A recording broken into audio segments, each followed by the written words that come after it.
Welcome to the Fourth Branch Podcast. I'm so glad you found us. Our premise here is simple.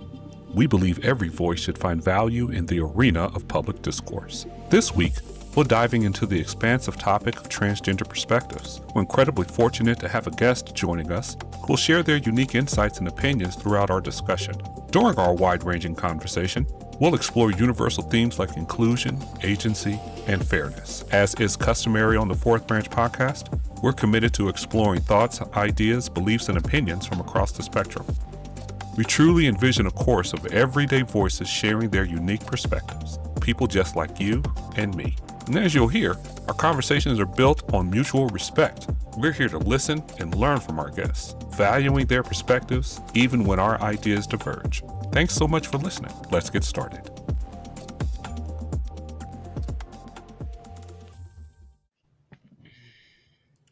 Welcome to the Fourth Branch Podcast. My name is Atal Osama, and I am here with my esteemed co-host, Brian. How are you doing, sir?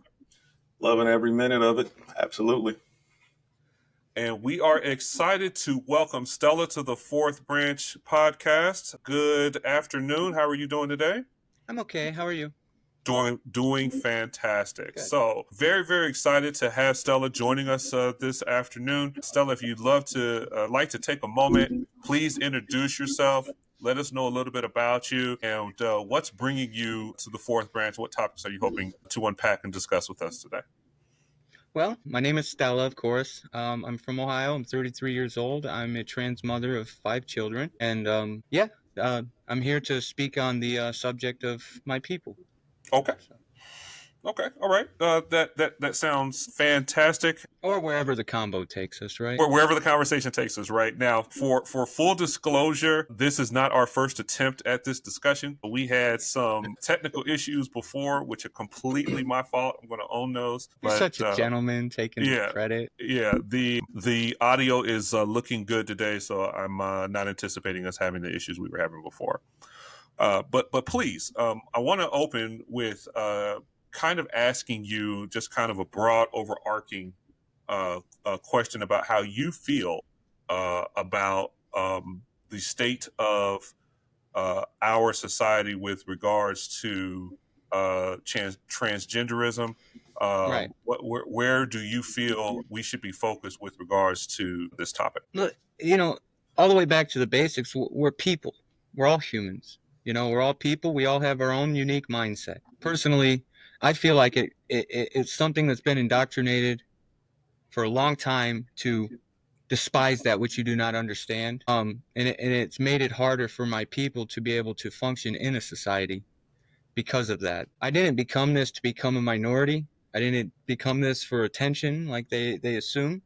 I became this because it's what I felt in my heart since I was really young. I didn't have a safe space at home, and so I kept it to myself for 27 years. It was the end of my marriage. That's what cost me my marriage, truly. Forget what's on paper, but, and then, and it cost me a lot of friendships, many that I've had for years, and then I transition and it's gone. So I really see the impact is really more extreme than I thought. Okay.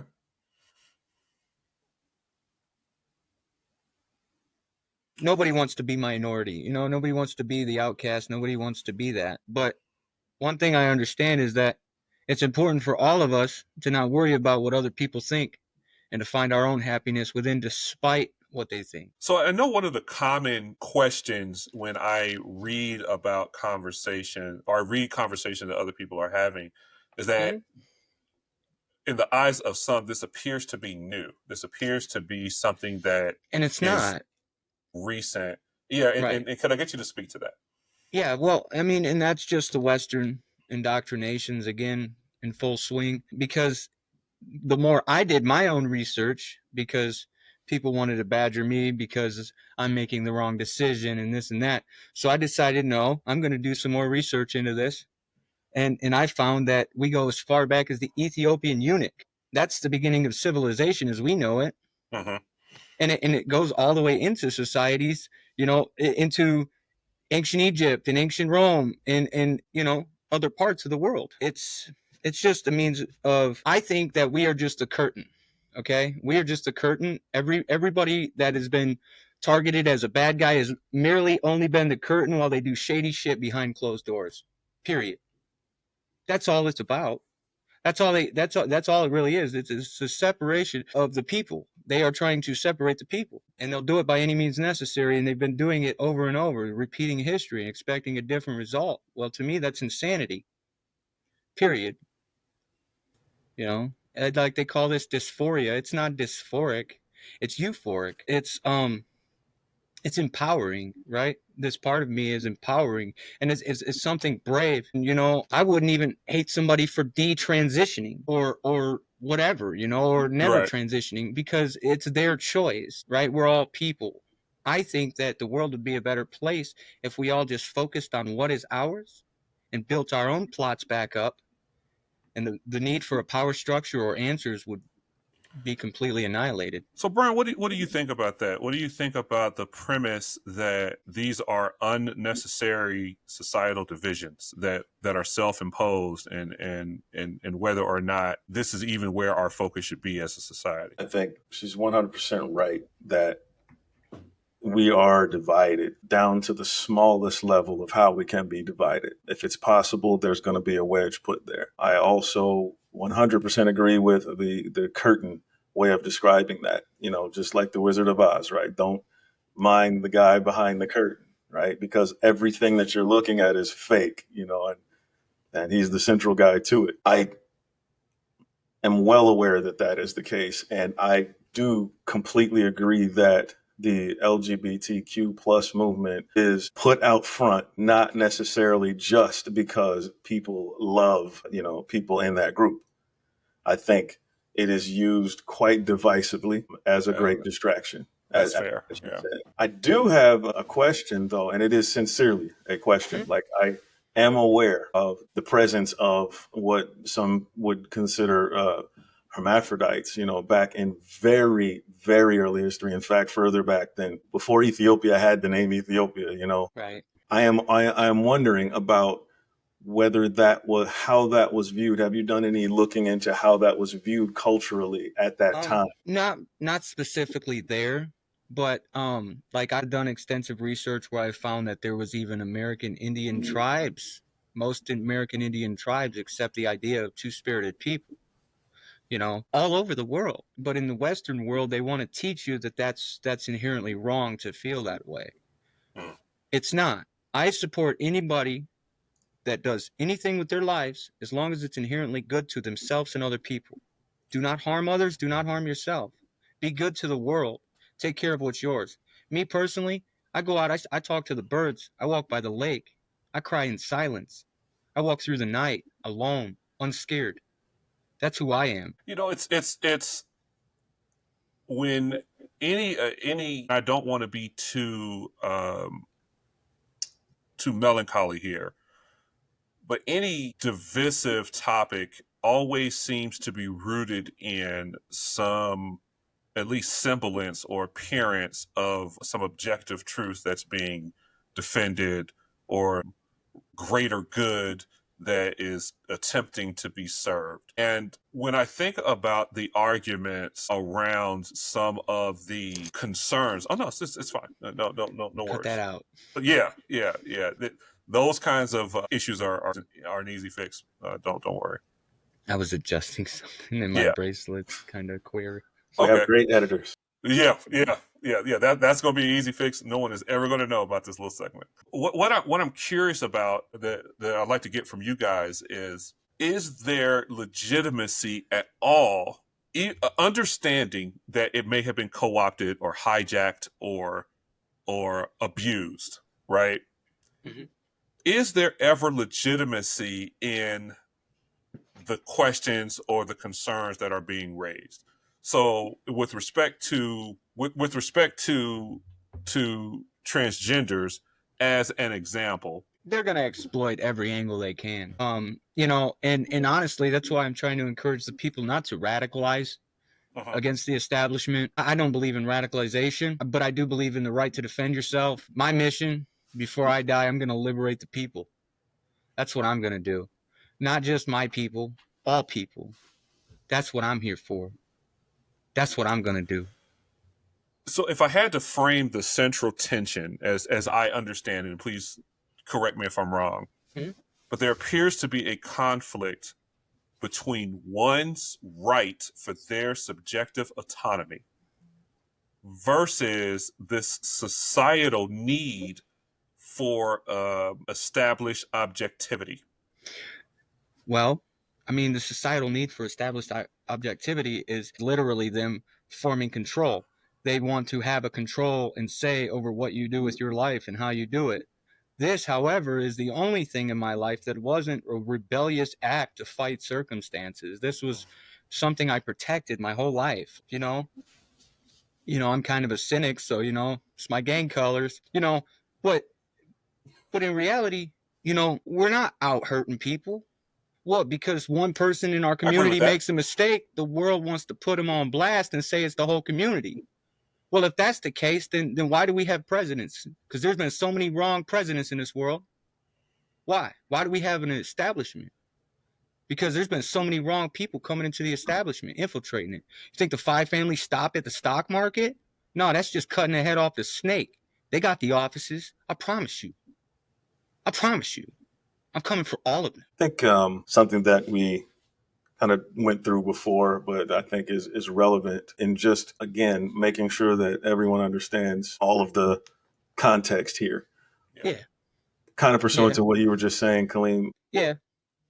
When people are upset about transgenderism or anything in the LGBTQ plus community, one of the main hot button questions is always, the gentleman made a documentary that went viral, just asking, what is a woman? And that speaks to that objective definition that was there for a very, very, very long time and seemed very simple. I guess what I'm saying is kind of a question and a statement. It's like, when I look at it, it's the problem comes when, or a lot of times with people that I've had discussions with, the problem is they're not upset that another person has chosen this way of life. I found that many, many times. And when I say in many different varieties and groups of people, oh, I mean that. They're not upset about someone choosing to live that lifestyle. What they are upset about is the mandate that they watch what they say. In other words, if they say a woman is, as is biologically stated, proven, shown, is someone that has two X chromosomes. And that's where they want to make that. They want to say, I'm not giving that up. You can be what you want to be in life, but we don't have to stop speaking about biological facts. So what's your take on that? Well, feminine and masculine are human creations of something to explain what is inside of all of us. All of us. The feminine heart, I have that. But as far as like gender, you don't need to have it be the natural way. Even as far back as ancient Rome, they have had sex change operations. Sure. If I could just interject something really quick, because I wanted to say this at the beginning, and I want everyone listening to understand our goal here is not to have an inquisition. Right. Stella is not on trial. Right. We've had these discussions before, but I want everyone to understand, if you are tuning in for a roasting, you're going to be disappointed. That's not right. Yeah. That's not why I just wanted to make sure that I provided that context, because this is an explorative discussion, and I want to make sure that everyone has that understanding from the outset. Mm-hmm. Appreciate it. Yeah. And that probably, if I take it from a wild statement like I made and make it an actual question, it would be, is there, in your view, is there a difference between sex and gender? Yeah. Okay. Yeah. And yeah. I think a lot of people get upset. They confuse the two. Well, they make assumptions. If you bring up the idea of being transgender, they make assumptions. But they're trained to do that. Those people believe that there is no, such thing as a woman, that's in any definition they're allowed to speak about. Right. They don't. Right. They automatically assume that, and that's one of the reasons I asked the Thank you, question, Victor. because I wanted I just people for to be able anybody to. who doesn't know, it's National Donut Day. That's what's up. Hey, now I see why you was cheesing. My wife made sure Wow. that because Good she's for so her. concerned about my health, Red velvet. Good that for is her. a red velvet donut. That's what's up. I am going to do my best not to eat this during our discussion. Please do. But if you don't have the video and it sounds like I'm eating on the audio, I probably am. If your screen suddenly has a piece of paper in front of it. Yeah. Oh my goodness. Okay, I'm sorry. Go ahead. Oh yeah, I wanted to ask that question and get your answer, because so many people make that assumption. Yeah. They automatically conflate, this person is transgender, so therefore they automatically, and then just fill in the blank. They are automatically this. They automatically think this. They automatically, And I'm not your average transgender woman. I'm here to empower my community. I have all the assets I need. I can empower my community, but I need them to know that it's not going to be a radical movement. It's going to be a liberation. And it's already started. Yeah, and this is kind of what I was driving at with my inquiry.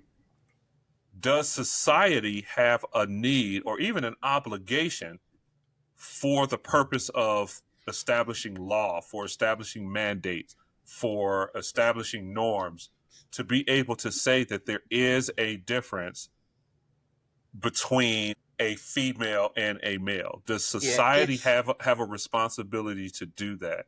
And to the point that Brian was just making, I think some of the angst, or a lot of the angst that I've observed, is that there appears to be this conflation between what you experience subjectively as an individual versus what society is adopting for everyone. And I'm wondering if that is a valid concern. Well, it is very concerning that they're manipulating things and making my people out to be villains. I mean, the funniest thing Trump ever said was that we're a threat to women and children.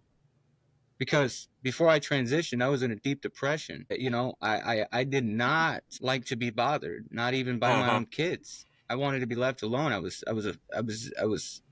in a deep depression. We all go through things, and to lie and say that you're not human. There's no way, because even animals go through things. And I can read the emotions of them animals because I care, and it wasn't until I was able to find happiness within myself where I could start to smell the roses, and see the greenery, that it took me a lot of time. What do you think, Brian? Is there a difference between this macro societal obligation versus the micro individualized subjective experience? I think the most simple way to look at that, I mean, if I understand the question correctly, the most simple way to look at that and break that down is the concept of live and let live. Yeah. If more people could do that, then and back most of the things that we have, in our society that are contentious and people fight over would be solved pretty quickly. And that was just back live to my and let live. How is it affecting you? If it's not affecting you, focus then on your own plot. Don't say anything about it, right? Stay out of it if it doesn't affect you. Right. But you did bring up another, again, because I want to set the stage, because I have other much more, vital questions.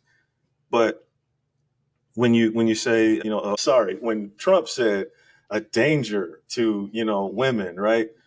Of course, I won't say of course, I hope that it was just a terrible reference to transgender people participating in female sports where the person was born a man. And I'm just giving him a whole lot of credit for so I can ask the question. I'm gonna start an all trans team and we'll verse any male or female in this whole world. Let me promise you. No, I'm about to say that right now. I'm about to start a trans team. I'll verse any male or female in this whole world. Feel me? And what's up? I don't care. Look, and if that's that what happens, I'm saying. Whatever they want to argue about sports, I'll beat their ass at it. Just saying. Well, I'm on the court all the time. Yeah, that's what's up. I mean, hey, I like the challenge. Let's go right now. You got some hoops. Let's go. Now, can we pause this real quick? All right. Played that NBA street growing up, didn't you? Yeah. That's what's up. So what I mean is, or what I'm trying to get at very poorly is a lot of people totally disagree with, transgender female, if I hope I'm saying that correctly, participating in sports with a cisgender female. Did I say that right? There's I no hope. issue with that because there's regulations in that. Okay, there are regulations in that. So in order for them to be able to make it to that standard, they had to reach that standard. They had to not surpass that standard or fall below it. There is a certain standard for each class, and it goes all the way into the Olympics, especially. That is a worldwide event, the Olympics. So if you think about it, I think it's just another excuse. It's a poor excuse to say, hey, look, see, they're infiltrating our society. They're poisoning the people. But That's isn't all it is. but is it So, not fair to say that, especially in light of the objective, empirical, observable evidence that supports it, that in sports that require a high degree of physical strength, that women are being beaten, or cisgender, women are being beaten to a pulp, literally beaten in boxing, literally beaten in wrestling, and just destroyed in track and field You're focusing on what they're because of putting the. out there, and I'm telling you that there is a certain standard. Mhm. There's a certain standard. There's no way that they would have made it onto any league whatsoever. Same thing with the military, too. And I spoke to some airmen that I know personally, and they told me flat out that no, nobody was passed through no tests or nothing like yeah. that just for being transgender. I spoke to people who are holding rank, bro. I know these facts. So Well, so what I'm saying is that they're just trying to give you some distraction to talk about, like, and it's really not a problem. There's no problem with any of it. People are being held to this certain standard. They're passing that standard within that range of standard, and that's it. But then, Donald Trump wants to, strip them of their, rights to serve, because they refuse to detransition or serve under their what they call dead name is the most common term. So That I is a violation of the constitutional rights, though. If they, and so at that point, Trump just literally for them erased all needs to take everything that you learn from the government and keep it under wraps. No, I'm going to encourage all of them to empower the people to defend themselves against the adversaries. this is how I like to think about as an avid sports fan, and then I really want to touch on the military one too, because that's another Okay, yeah, a great example. absolutely. As a when I think about why was gender historically used to separate sport to begin with? Why was that? What purpose did that serve? Irrespective of the transgender discussion, if the intent was to establish fairness in competition, if that Mm-hmm. was the intent, then could an argument be made that despite your stated identity, if you retain the physical advantages that would disproportionately advantage you in this area of competition, and if that is the argument, and if that's where it's coming from, Okay, I could kind of see how that might make sense. but I am living proof, and for a fact, I had a lot more strength than I do now. Physical strength. My emotional strength has increased quite substantially. Glad to And it's a hear. balance. So, and that's the realest way I can put it. My physical strength has gone down because of the estrogen. Uh-huh. The estrogen levels that are in my body, and I am literally annihilating all the testosterone in my body. I'm going to screen share with you if I can. Do you see my screen? Oh, I hold can't. on. No, not yet. Screen, window. I'll Whoa. just do entire screen. Yeah. I Never couldn't help mind. it. I'm not I'm going to sorry. finish that. I couldn't help. Okay. Well, there we go. You can see, yes? Yes. This is testosterone. April 21st is my last trend. That's where it's at. That's So where I started. I started January 3rd, 300. so this is my question, and I'll Yes. use this. I'll use boxing as an example. Right. Hmm. Boxing is divided into divisions. Here's my estrogen, too, by the way. So it's fluctuating. going through my normal mood swings, and my body is really fighting it. But I'm getting there, and it started really low, and it's getting really high. So, yeah. So my question is, with Whoa, hold on, stop sharing. There we go. yeah, okay. So my question is, with respect to when we're talking about sport, if we're looking at fundamental fairness and take gender out of it, let's just remove that from the Right. equation, okay? Right. If you are significantly stronger than everyone else, it inherently takes the fundamental fairness out of the Yeah, competition, right? exactly. I don't care about your Right. gender, right? Right. Would it be fair then to say that assigning someone who is stronger into an event where everyone is not as strong gives them an unfair advantage? I don't care if it's a cis female that is demonstrably stronger than all of the other females. Right. Would it make more sense to say this, that there's a threshold in the name of fair competition? Right. And that if you exceed this threshold, you cannot compete. It's the same thing that we Right. would do in boxing, right? Right. You would not put a flyweight and a heavyweight in the ring together because Right. it's just inherently unfair. And Exactly. I'm wondering, would that be a better approach to say, we're not trying Yeah, I mean, to as long as they look at the facts and know that that person is in that proper weight class, like I stated before, there's a standard of fairness that should be followed, right? But we also shouldn't have to endure discrimination because of, who we are.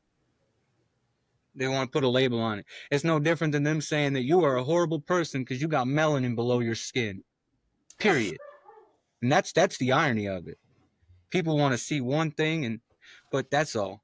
I have a question then. How do you explain the preponderance of verifiable, objective, repetitive evidence that these trans female athletes are consistently not just winning, but destroying the records? Like instantly, the minute they begin to compete, they're destroying the records of the decades of cis female athletes. What is it that you attribute that tremendous success to? Well, I mean, honestly, if somebody goes in and excels at something, I'm rooting for them. Period. I'm not going to sit there and nitpick them on national television or internet or whatever the indoctrination is this century, and I'm not going to just take and badger them because of this or that.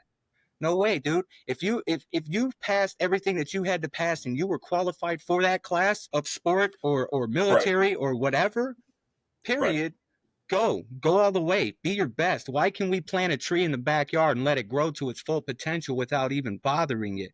But every time a human tries to do the same thing with themselves, they got to spread lies about it all over television. I'm sick of it.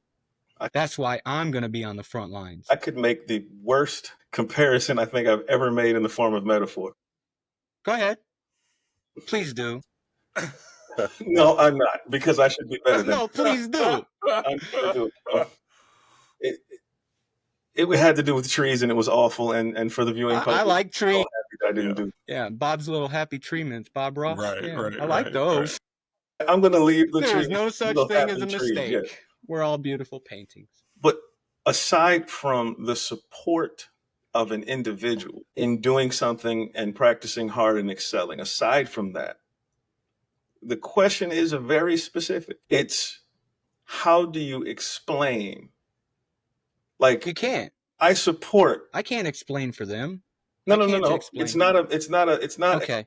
It's not a subjective explanation. It is, what do you believe is the real material reason that they are winning by so much of a margin and so immediately?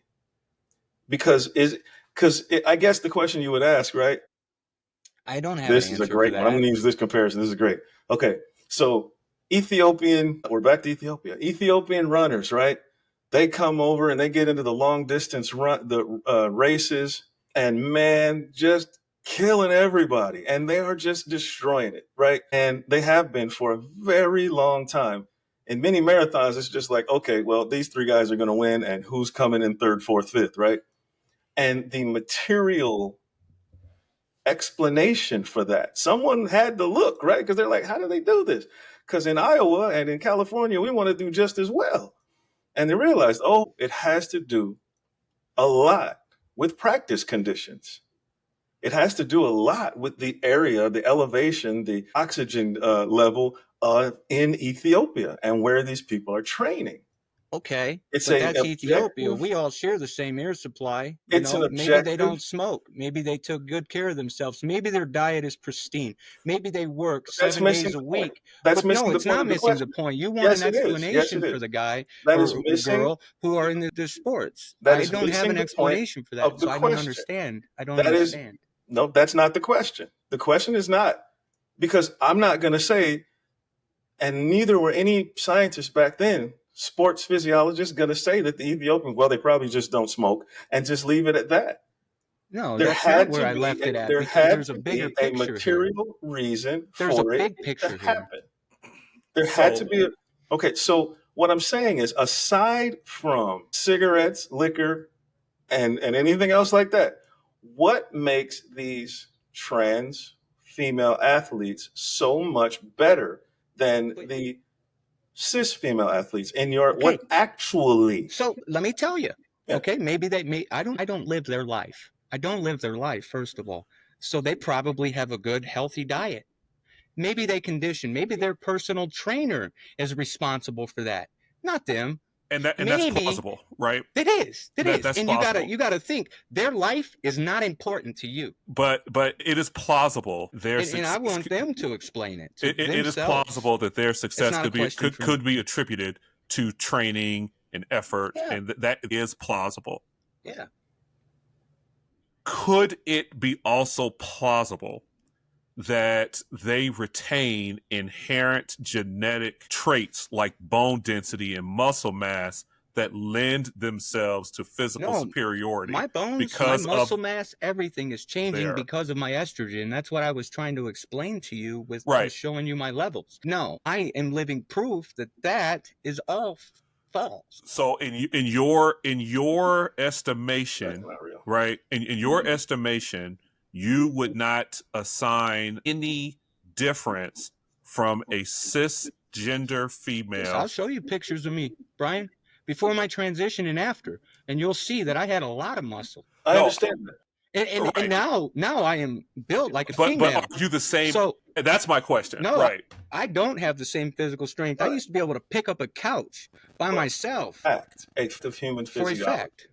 A fact of human physiology is that if you take a cis female of the exact height, weight, and build of a cis male, and you compare their strength, the Yeah, exact height and weight yeah, and build, that okay, male is going to be a right. very good percentage stronger And than you're not that listening to female. the power of estrogen. I'm telling I'm you sorry, that what? I lost, you're not listening to the power of estrogen. And I'm telling you that I lost a lot of my strength. I did. I became I don't stronger in doubt other that. ways. I don't I doubt became that. stronger in other ways. But if you looked at my physical physiology, you would see the befores and afters of me. Would you say that you are I used on to be broad par? shouldered. Would you say that you are the same as a cisgender female? Because that's the question. I don't doubt that you Yeah, have gone through a change, yeah, but I'm not despite quite, those but changes, I am in that right direction. I'm feeling my body change towards that. Yes, yes. This is the last thing I'll say about this, because this probably doesn't affect the world too much, but right? but it's, if you start at a percentage, let's just say if you start, and I don't have those statistics with me right now, but if you start at a 50% higher strength than an average female, an average cis female, and you lose 40% of that strength, or you lose 40% strength, that still leaves a 10% strength advantage on the average. And in sports, we know that the difference between victory and losing is less than 1% many times. And I won't push this any further. I'll just say I'm glad. Thank you for giving your honest Yeah, take on that's that. what it's all about. Yeah. And to circle back to what you were saying about military service, and I am a veteran. I served 10 years in the United States Army. At the time that I was in the Army, there was a lot of discussion about females in combat and whether or not females should be allowed in combat. And I'm hearing echoes of those discussions that I was listening to then with the contemporary about whether or not transgender have a place in the military. Mhm. And I feel the same way because I consider myself a soldier, right? First armor. And I don't think gender has anything to do, or sex has anything to do with being a soldier. That's right. There should be a standard of what it takes to be a soldier. And That's if you right. can meet that standard, then you can be a soldier. Mm-hmm. To me, it's just that simple. If you're a man and you're not strong enough to meet the standard, then you can't serve. Mm-hmm. Because you're a liability. Mm-hmm. And I think it's simple enough, in my humble opinion, to simply state that instead of trying to assign gender roles, if we want a comprehensive, all-volunteer military, then we should be willing to accept anyone who can meet these standards for service. And then we should be able to leave it at that. Yes.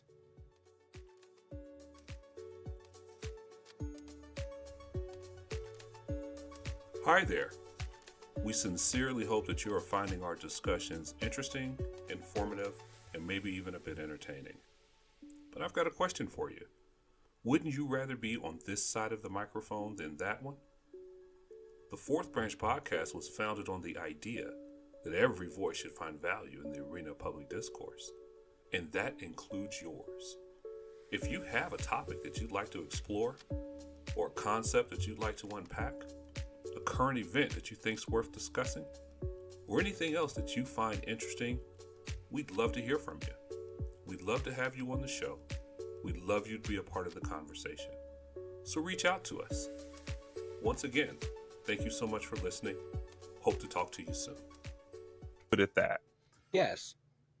I would extend that same thing to, and this is what I was trying to frame earlier with respect to sport. The idea of wanting to provide inclusion is noble, and I don't argue that. But I would argue that there is a fundamental fairness that is inherent in competition. And if whatever your condition is, if you retain or possess traits that offer you fundamental advantages over other competitors, then you don't belong in that competition. It's not fair. It's not about whether or not we should create or include trans women. It's about whether or not the competition is fair. And that would be my argument. Trans men and women, right? So what's interesting is trans men don't have the same issue. Trans men are not dominating male sports. It's not the same. Not that I've observed. Well, if you have some examples of that, I would love to see it. Well, no, I'm just saying that, you'll notice, it's the trans women that they're targeting, right? The church, the state, it's always had this sort of animosity towards feminine spirit, okay? They deemed Mary Magdalene a whore. She was Jesus Christ's most trusted advisor. You know why they did that? Because she was a threat to the church. She knew all the secrets. They didn't. And they tortured her and they beat her and they deemed her a whore because she wouldn't provide them with what Jesus Christ trusted her with. Yeah. So I would succinctly, I'm going to try to be succinct here. They feel threatened of the feminism. That's all it is. With regard to sport specifically, I'm just talking about sport, not society in general. I do agree with the notion that fundamental fairness should be protected in whatever form that needs to take. Well, we should be protecting fundamental fairness. But the simplest solution, just like with the military, make sure they're in the same class. And I guarantee they wouldn't have made it if you look at the actual statistical facts that is actually there on hard paper and not what they're putting all over the internet. maybe you'll get a better answer. But the thing is that I know for a fact I used to be involved with sports. I'm from a military family. You see what I'm saying? My grandfather fought. He was a U.S. Marine, sniper. Feel me? So, like, I understand that there's a standard. Okay, so like Brian said, like the 10% advantage. Well, put it in the next highest class. Okay. Okay. Like, So but there is ways. okay. There is ways to fix this without pointing the finger at us and saying that we're the bad guy. We're So the problem. I agree We're with you not. there. I agree with We're you not. there. It's I don't like the society that's the idea problem. of vilifying And not someone. society as the people, but society as the power structure that Right. creates it. Right. I The agree with people you who there. think it's still ancient Rome, except now they're so heartless that they'll fuck us with a smile and not even put free grapes in the street anymore. Right. For real. I love Cat Williams for that reference. Yeah. I caught that, by the way. If you haven't seen Cat Williams, it was.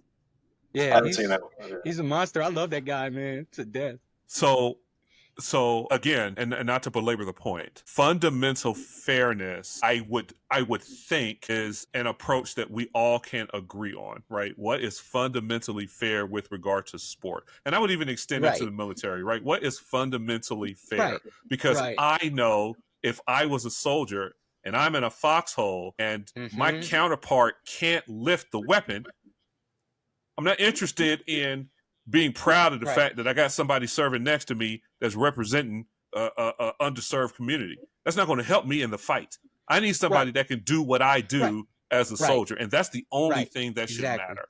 And I would hope. I'm sorry. Go ahead. But to remove them from service by conforming to the mandate to serve under their dead name or whatever. Right. I commend those soldiers for their service, and I'm sure that those soldiers had to endure some of the same trainings that allowed them to their rank, right? Because even officer training and everything, there's trainings that follow trainings that follow trainings, right? It never ends. I mean, we've seen this movie before. Whatever you're into, right? Whatever you're into, you had to have passed a certain standard. You had to have. Yeah. There's no way around that. And for them to say otherwise, they're just lying through their teeth. So then would you be in favor of, instead of specialized categories or exceptions, you would be in favor of dispassionate standards, and then you just have to meet the standard? That's it. So hypothetically speaking, then honestly, just give me just a second. Yeah. So hypothetically speaking, if you attempted to play a sport, and you were told you don't meet the criteria for the female sport, you have to play with the men, would you be okay with that? I mean, me personally, I would, because I'm not afraid of that. But see, I don't feel physical pain like most people, though. It's a little different. I'm more of an emotional pain person. As a societal standard. Don't put that on camera. Okay. Don't tell them my weakness. Don't tell them my weakness, man. We will cut that out. As a societal standard, do you feel like that would be a fair approach, right? Would it be fair to say, I understand that you're a female and you want to compete in female sport. If I don't meet that standard, but because of your strength or jumping ability or whatever the case may be, will depend on what we're talking about, because of that, we need to classify you in this level of sport. So you're going to be over here with the men. Would that be offensive in your estimation? Well, honestly, I wouldn't try for sports, first of all, but yeah, probably if they put it like that. I mean, but if that there was, I just don't know why most of this is just all focused on sports. Why? Right? Because honestly, I don't even give a fuck about sports anymore. Sports to me is it's a distraction too. I'm sick of distractions. I pick up books every single day because all leaders are readers, but not all readers are leaders. That's right. I sat with millionaires. I'm not kidding. I sat with millionaires before this transition, and they turned their backs on me over this. I'm not afraid. I think that it has to,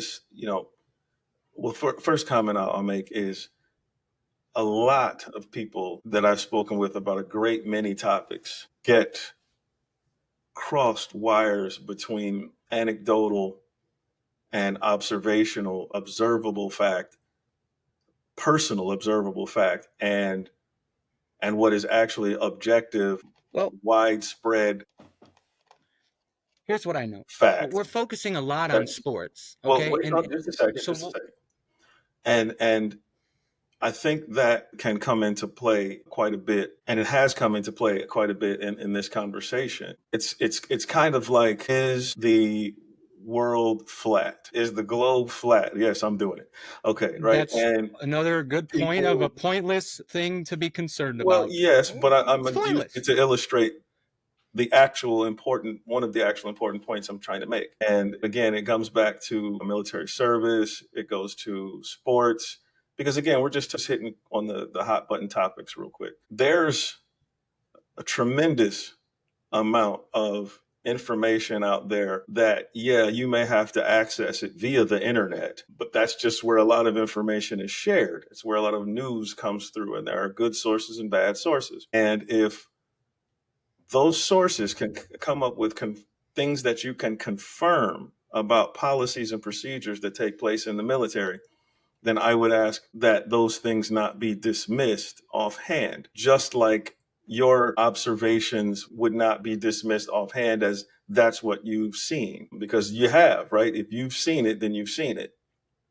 But there are a great many others who have seen other things, and those, I'm being vague on purpose, and you can't just dismiss, well, you can dismiss it, but it does reality a disservice.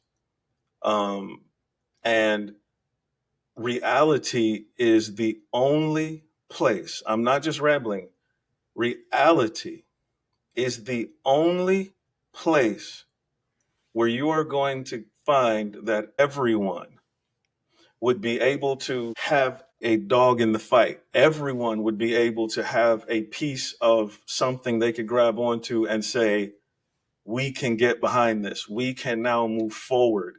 If Um, if and unfortunately, that is has become a very difficult thing to do because of the way that the media has spun a lot of things, because of the fact that they want anger more than peace, they Controversy sells, man. division They've more been than. doing it since the beginning of Hollywood. So Well, long true. before that, all the way back to the gladiators. Let's go far beyond that, It's even. It's I want to entertainment, and change they gears. use it to distract the people. They're using news outlets to do the same thing. I, They're I, even taking news outlets and manipulating them to be biased, which is there's nothing new, nothing new at all. right. I want to change gears like a little bit, like, because I asked this question the last time. I think it's important.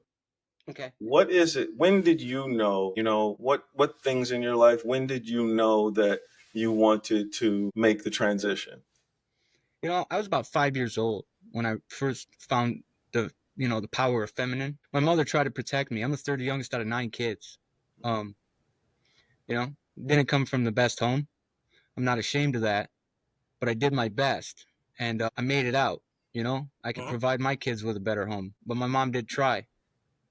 On the other hand, the masculine people in my life, they showed anger and resentment and frustration, and telling me how, or others, how they got to live their lives. Like, it's not okay. So I found feminine in my heart at a very early age, and it resonated with that. you know so I was about probably 5 or 6, probably fresh out of pull-ups. Well, if you don't mind, again, you don't have to answer. And Honestly, this is not an inquisition. I liked the comfort of the female clothing. Hmm. It's very comfortable. It is. They critique Steven Tyler. They won't do that. Steven Tyler's like the best of both worlds. I don't care how old that guy gets. He's still cute to me. Yeah. Really. What kind Aerosmith. of treatment? Like, what kind of, the negativity? Like, what did you begin to? Was it just the feeling of relating to the feminine, or was it a Yeah, combination of yeah, that yeah. and And how you since were an being early treated? age, I related to the feminine heart. Um, and I didn't really resonate too well with the male side of me.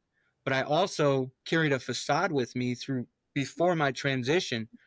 Like, and it wasn't really a facade because those that know me know that I really will turn things upside down. But I had to carry that to protect this part of me my whole life because of the misogyny and the bigotry in my home, or not just my home. It But was yeah, all say around the neighborhood, and it society. comes from society. Yeah. Right, society, the society that was created by the unspeakable Voldemort. That's just the whole power structure. We'll call it Voldemort. Okay. Fair enough. Anyway, the great and powerful wizard. So, and I kind of want to shift gears a little bit too, because it's easy to look at specifics and try to dissect those. And I kind of want to pull back and pan out a little bit because there's a larger question about tolerance and acceptance. And does we truly believe in this ideal that we're so inclusive and we have a place for everyone? Because our Western society generally, the United States specifically, is notorious for marginalization and The separatists. Yeah. forcing minorities to have to fight and claw for what we purport to be unalienable rights. And the question I want to pose is, in your everyday life, do you feel that your identity is a barrier to your life? Are you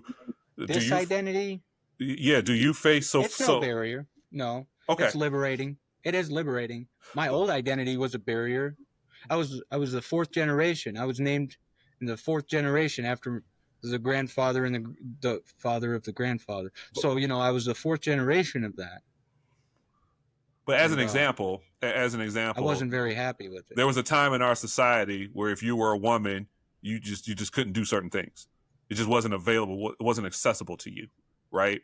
We're looking today, if you are an immigrant, there is a stigma with your immigrant status which has kind of always been there. I don't want to say it's never been there, but Yeah, but do you feel that as you go through your daily life, that you are experiencing overt discrimination, suppression, and find it difficult to live your life? Would you say that Yeah. that's been your experience? No, honestly, I mean, and I don't know how people really feel, but in my experience, I've noticed how people are one way to your face and another way behind your back. I mean, I can kind of smell energy, when I walk into the room. So I know that there's people out there that want to say something, but they don't have the stones because they know who I am. But that's kind of good in a way. That is good. I mean, I stood to protect myself. That you I'm not don't illicit. I just need to hold my own. But you're not necessarily overtly discriminated against, and that's encouraging to hear. Right, yeah, no. People have, and even people that were like questioning it before, like, questioning about transgender people, just having a conversation with me, they have a better understanding. So, I've had a lot of people like, oh, okay, that makes sense. Well, good for you. Including my own aunt who voted for Trump, who made the question, are you sure this is what you want with your life? Are you sure you're not hurting yourself? No, I'm positive. I am very positive that this is the best decision I've ever made, and I'm living proof, and people are seeing that more and more. I'm becoming a better person, honestly. Now to I'm the happier. fun stuff. Yeah, to the fun stuff. Yes, please. Not that it hasn't been fun up to now, but Aww. I got a general question. This is one of those big world government whatever questions, right? When it comes to things like, and okay, we'll do this like the speed round. All right, here we go. When it comes to the Patriot Act, for example, where it is my opinion that we as American citizens lost a lot of our freedoms that we took for granted, and especially in the Patriot Act too, we lost a lot of privacy and the surveillance aspect of it. What are your thoughts on that? I mean, honestly, yeah, other countries, London, England, obviously. London is the most closed circuit televised city in the whole world, but the crime rate's the highest too. They're really high in crime. It's not really doing anything for society. So to me, it's a redundancy. But if they focus their resources and assets on other things like furthering technology and allowing humans to be able to actually become a class 1 civilization, where we can actually harness the power of our sun and create a Dyson sphere, or not just our sun, because we could actually feed our sun energy with Dyson spheres surrounding other stars. Oh, you didn't know that? Oh, yeah. See, humanity has the power to do a lot more than this little facade of Earth that we're all trapped in, see? In fact, we're overpopulated. So we don't have to complete, or like mass genocide in order to obtain that population control. Why not take every vehicle, every piece of redundant metal that's on this planet, recycle that shit, build spacecrafts, build those space elevators that they were talking about, build warp drives. I mean, we could make it to a higher point in civilization if we quit focusing on judging others, because the highest form of government wants to tell you that it's okay to be a bully. I'm sick of it. You know what? I'm all for building those giant spacecraft. I thought you were going to say and put a lot of people on them and just shoot it off into space. No objective, but see, the bigger aspect of that plan, we're going to leave people behind to cultivate this living creature that we live on. Oh, you didn't think our planet was breathing? Well, let me tell you, how would you feel if somebody took a bunch of hypodermic needles and kept stabbing you and sucking the blood out of you? Right. Because that's what we're doing. Right. And it's going to kill us before we kill it. That's the biggest issue here. That's my biggest thing on society. That's what they need to be focusing on. So what if you wanted to set popular politics of the day aside, mm-hmm. what kinds of issues would you like to see addressed, discussed, talked about? What else do you see as important? I mean, I see way more oppression now than I've seen when I was a kid. So that's telling me that it's going backwards. To me, that's not good, and like I said, doing the same things over and over and expecting different results, it's like, it's insanity. So in order for us to actually be able to continue to live as a society or living creatures on this planet, we have to quit acting like leeches and start acting like cultivators. Take care of our planet, respect the environment, feed the animals, feed the wild animals, dude. You don't have to put pesticide on your grass. In fact, I'm totally against that. But you should at least take care of your own plot, and the world's going to shape itself. We won't even need the need for a government. Maybe a state of police, okay, to maintain order, but not, but a world where people could live and not be charged a criminal charge because they want to have a solar panel on their roof, without proper government permits, or certain fines to be paid, or I know how to create pedal power and use batteries, alternating currents. I can make me a stator. Uh-huh. I know how to do all that little stuff, so that way I'd be able to live off the grid. And I encourage others to learn that stuff too. I have PDF documents that will teach you anything from civilian level farmsteading to, military level. I'm not even going to say on recording, and I'll wait till we're done recording, but I'll screen share everything I got on me. Yeah. After we record, because I am not. Yeah. So do you think, how does the, I'll just say, poor management of the planet, and I mean financially specifically, how do you think that plays in, like the history of a lot of colonialism and abuse of different countries? How do you think that plays into there being not enough food for people on the planet, like that right? And I seen a meme the other day that this actually reminded me of, and it's really funny because it said, man, what a beautiful place this world would be if more billionaires were arguing more about how many poor people they helped. Yeah. Right? There's a reason we're starving, and it's not because we're lazy or weak. I promise you. You think that plays into the idea that it's greed? There's too many people on the planet? Was that? It's not that there's too many people on the planet. In fact, they still want to teach you that there's not enough room on Easy Street, up there at the top of the totem pole. Like, there is. Anybody, I mean, look at Les Brown. I mean, Steve Harvey, Oprah Winfrey. All these people that had to endure homelessness in order to find themselves. And they did. But they're not out there taking and shitting on people just to put up a curtain. They're not yeah, sure, they're rich too, and I'm sure that, I know that there are people that do give into charities, even at that standard and there's even greedy people down here on the bottom. Both oppressor and oppressed are equal cooperators in ignorance. Right? It's true, because one could not exist without the other. Now they want to say it's the oppressor why we are so oppressed, or the oppressed why there is the oppressor. It's not either one. They're just both playing Yeah, that's equal parts in an ignorant a class. profound philosophical point, and about which is the greater determinant. Is it your external forces, or is it your internal drive? And that could be a whole another discussion. I definitely have ideas about Hey, that. we can go all day.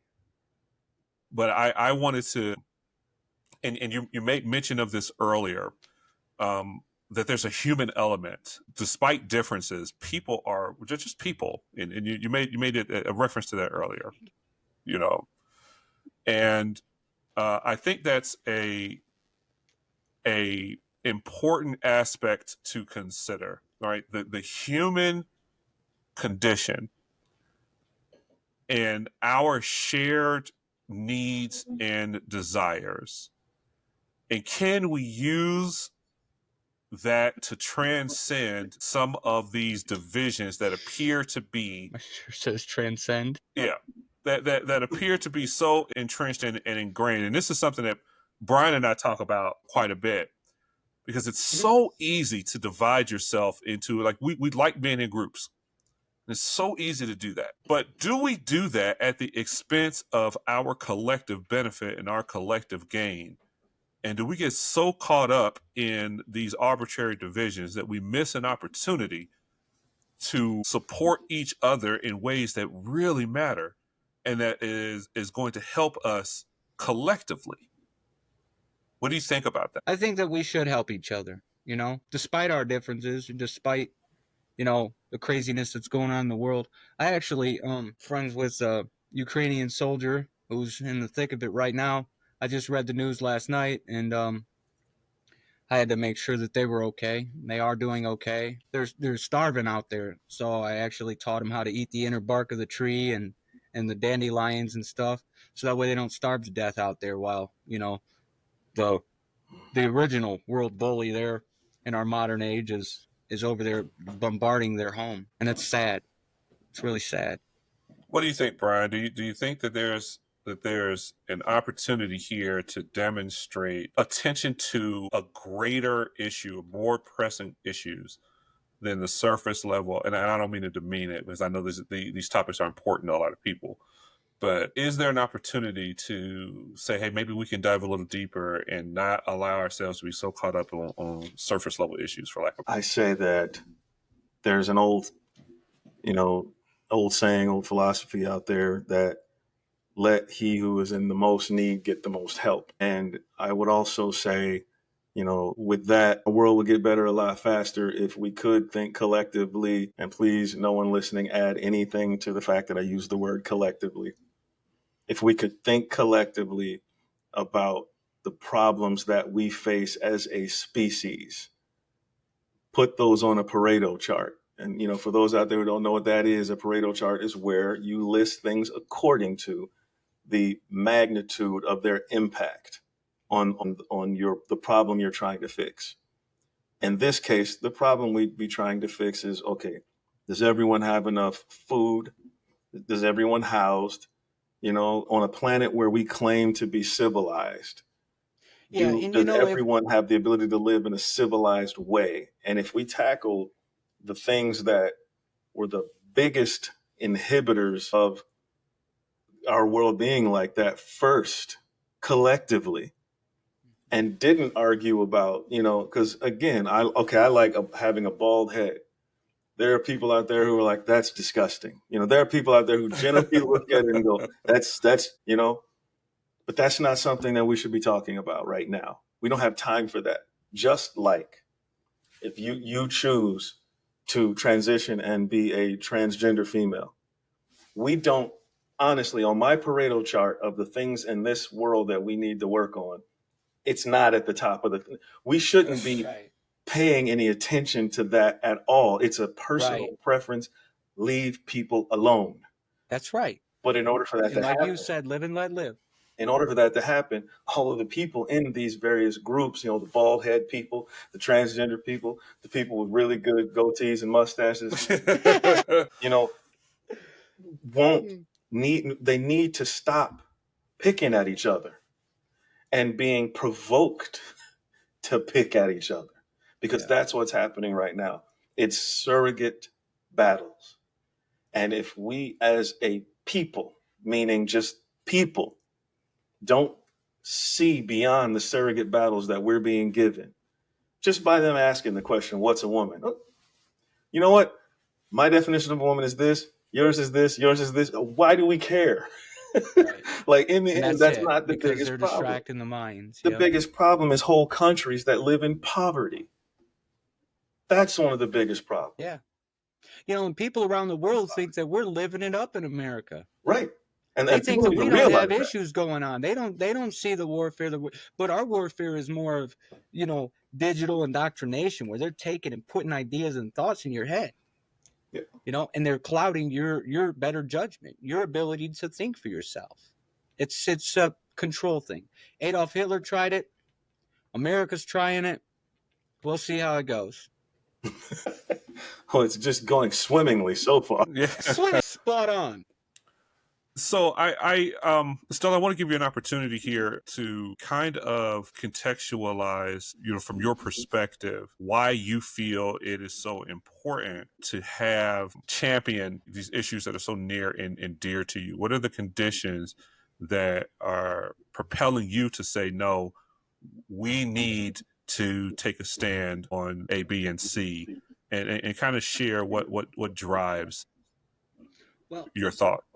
Right, and that's my goal here is to empower my community, not just my community, anybody else who has been bullied, because really they only target people that are easier targets in their eyes, um, and they'll give them everything they got, and a lot of people don't come out of that, and I think that there's no place for passing judgment in leadership positions. You can't get into the highest office of power and start a war in your own country between your own people and then sit there and say, oh, I want peace for all. You don't want peace on this planet. You don't stand with God. You're the false prophet, ain't you? I'll stop you. I'm here. I'm going to stop you. Donald Trump, Madam President, I don't give a fuck. What's he going to do? Nothing. Come on, take me on, Mr. Trump. That's what I say. I have to ask this. Did you have any more confidence or love for Biden and Kamala Harris? They're all birds. They're all wings of the same bird, man. They're all feathers from the same bird, man.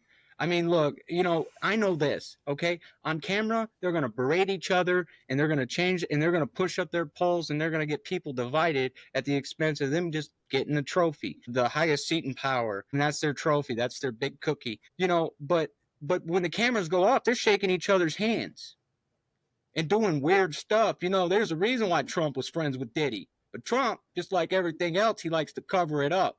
I knew Trump was a fucking fraud since I learned that Giuliani was his original lawyer when he first took office. Back to the five family subject. I'm not an idiot. Yeah, so I want to, again, Stella, I want to thank you for your willingness to come and talk, share your perspective. And I hope that we've kind of illustrated that you are not some enigma, amorphous entity that we can't recognize in society and we're poking at with a stick. What is this? You're just a person, right? Mm-hmm. Just a person with thoughts, ideas, and hopes and dreams and flaws, and no different than anyone who would be considered normal, right? Right. And normalcy don't exist anyway. We're all too unique. I really, really hope, because again, this platform is not necessarily about having determinative discussions or directions, and more about giving an opportunity to just talk, because it is important to be able to do that. Not always going to agree, but it's important to be able to discuss and to be able to discuss authentically. So I appreciate your willingness to do that. No problem at all. Also, speaking of willingness, wait till that camera goes off. Wait till we stop recording. I'm going to show you these things. Not kidding. So I'm gonna give each of us here an opportunity to kind of close out this discussion. It's been very, very lively, and I really do appreciate everyone. I'll go ahead and start. I think that for me, a couple of things come to mind as we close down our discussion here.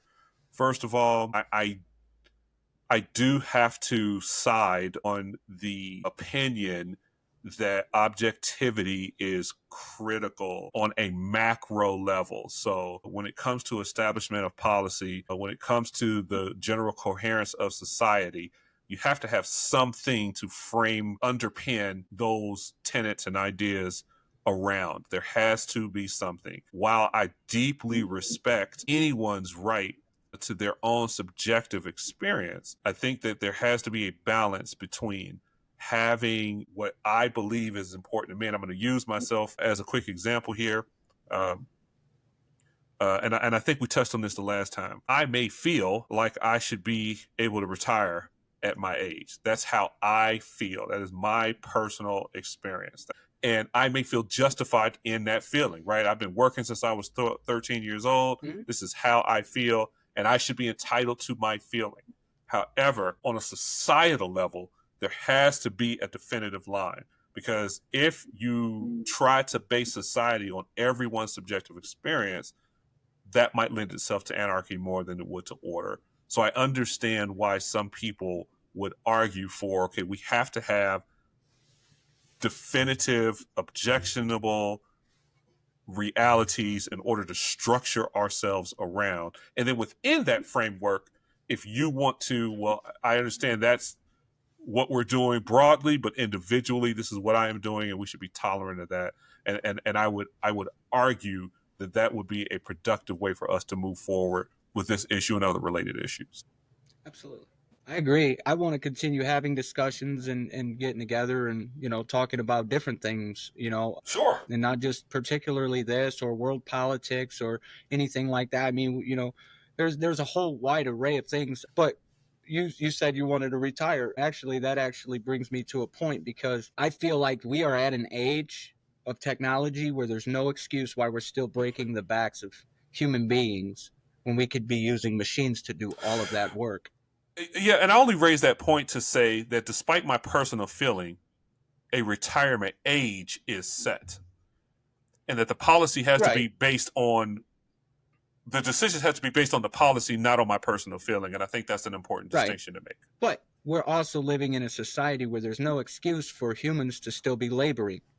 If we are laboring, we should be laboring by maintaining our robots. Yeah, that's another. I've worked in factories where we've had robotic arms, and let me tell you how smooth that runs. That's another huge thing to touch upon, because but there's no reason for us to be breaking our backs. Well, it's interesting, and we can save this discussion for another day. But the elimination of poverty has some consequences that I think people may not consider, right? Okay, yeah. I mean, there's a balance. But you don't have to eliminate the different classes of people. What you need to do is, instead of getting the rich richer and the poor poorer, you have a more equal balance of economy, where the people on the bottom they want to keep the minimum wage really low and things like that. Basically minimum wage is your boss's way of saying you're only worth the bare minimum to me. So where's your confidence in, pushing ahead? I get a lot of minimum wage or starter jobs and things like that, but there's no reason why humans are still laboring the way that we're laboring. Every time we do this, I say something that gets me a scarlet letter, and I thought I was going to get out of here. Okay, come on. So read it, my crimson friend. I firmly believe that that pay should be commensurate to contribution. And I find it hard to argue that unskilled labor should be treated like skilled labor. Yeah. The two are fundamentally different to me, and I don't mean to disparage the McDonald's worker or the gas station attendant.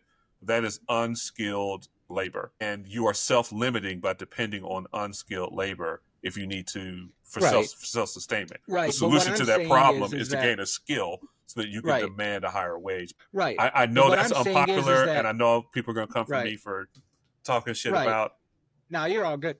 Listen, the thing is that we are at an age, though, where we are so technologically advanced, we can actually eliminate the need for humans to labor their backs. We can. Like we are. We can. But do we want that? What is? Why not? You will prolong our life. you would be able to open an industry to another thing, like back to the, taking and recycling the old unnecessary metals, and letting our planet breathe. They want to go into the space age. Let's do it realistically. You Yeah, can't just we're load a gonna rocket with we're gonna have people to and pick shoot we're them gonna to have to pick this Mars. up because this is branching into another. It'll take us another Yeah, hour. and it can't, and like I said, I can go all day. So Yeah, yeah, let's wrap it up. Brian, what do you say, sir? What I would say to and for my closing here is just, and I'll springboard on what you guys were talking I about. forgot we were closing. My bad. Yeah. I think Hey, that's okay. it's not.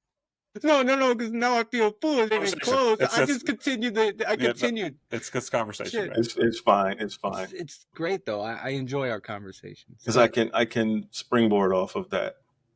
I think there's a whole lot to be considered before we no longer need to labor any of us. However, I think that, again, in my Pareto chart, it wouldn't necessarily be that we are doing anything to change the distribution of labor and all of that. We wouldn't even necessarily need to change the pay scale at all, in my view. What we need to change is, where is the bottom? That's it. Where is the bottom? Okay.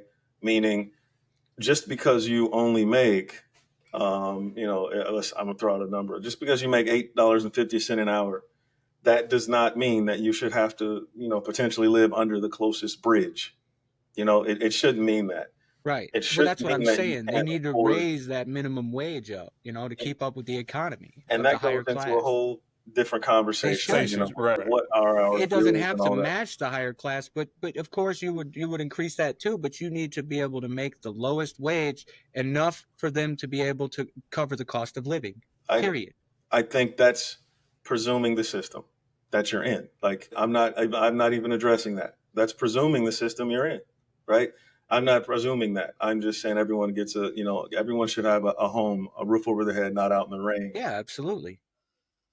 and enough food to eat. It's a human right. We have enough places to get people food and ways to do it. I mean, all the other crap is propaganda, in my opinion. Huh. But what's most important, and what comes from this conversation, and any that we have in the future, is that there is a unifying thread through all of us, several unifying threads through all of us. We all want to eat. We all want a roof over our heads. We all want to be reasonably secure that our children are going to have the same. None of us like to be disrespected or treated like Right. we're less than human. And I think that people need to understand, and I think from this, if people listen to this, what we've just discussed and how we've discussed it, I want them to take away, you do not have to agree with everything everyone says. You don't have to agree with Right. their view on everything. But if you do not have the ability to stand with them on the things that matter to all of us, then you are part of the problem. And that's what I want people to take from this. Yeah. And by sitting idly by and doing nothing also makes you part of the problem. I can't thank you guys enough. Before we go, I want to let everyone know, if you have enjoyed this discussion and would like to learn more about the Fourth Branch podcast, I would encourage you to visit our website, the Fourth Branch Podcast with the numeric 4, thefourthbranchpodcast.com. You'll find episodes there, bios about who makes the show, and also there is an exclusive forum that is available where you can communicate with Brian and I directly, and also participate in exclusive discussions, see extended footage and things of that nature. Please check us out at the Fourth Branch, and look forward to seeing you guys there. Thank you guys so much, and look forward to having this discussion again soon. Awesome. Thank you. Enjoy. Hello, everyone. This is Brian. Thanks for listening to today's episode. If you'd like to support us and our mission to foster real dialogue, you can find us on most major social media sites, including Facebook, YouTube, Rumble, Instagram, X, Threads, and TikTok. Just search for the Fourth Branch Podcast with a numeric 4.